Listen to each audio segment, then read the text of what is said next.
Pasukan pendudukan Israel kembali melancarkan agresi besar-besaran terhadap Yaman. Serangan yang diluncurkan pada Kamis 26 Desember 2024 menargetkan fasilitas sipil di ibu kota Sanaa dan Hodeidah. Militan Houthi meyakini serangan didukung oleh pejabat Inggris dan Amerika Serikat. Dikutip dari Al-Mayadin, disebutkan jika agresi Israel melalui serangkaian serangan, mereka menyasar bandara internasional Sanaa di utara ibu kota.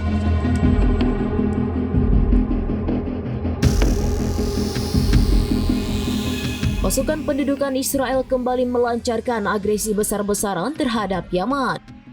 Serangan yang diluncurkan pada Kamis 26 Desember 2024 menargetkan fasilitas sipil di ibu kota Sanaa dan Hodeidah. Militan Houthi meyakini serangan didukung oleh pejabat Inggris dan Amerika Serikat. Dikutip dari Al-Mayadin, disebutkan jika agresi Israel melalui serangkaian serangan, mereka menyasar bandara internasional Sanaa di utara ibu kota. Media Israel mengindikasikan bahwa pesawat Israel menghancurkan menara kendali selain mengganggu pelabuhan laut di Hodeidah. Tak hanya itu, IDF juga menargetkan pembangkit listrik di pusat Hazis di selatan Sanaa. Terjadi pemadaman listrik di beberapa daerah di kegubernuran Hodeidah. Situasi ini terjadi akibat dari agresi Israel terhadap stasiun produksi listrik pusat Ras Kutib di utara kota pesisir. Juru bicara resmi Ansarullah Muhammad Abdel Salam mengutuk serangan Israel.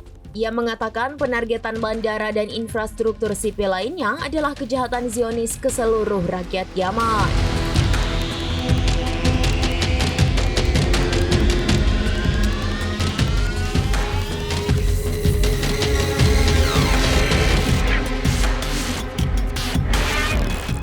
Demikian informasi terkini Syedaralun. Saksikan terus informasi lainnya. Jangan lupa like dan share seluruh akun serambinews.com.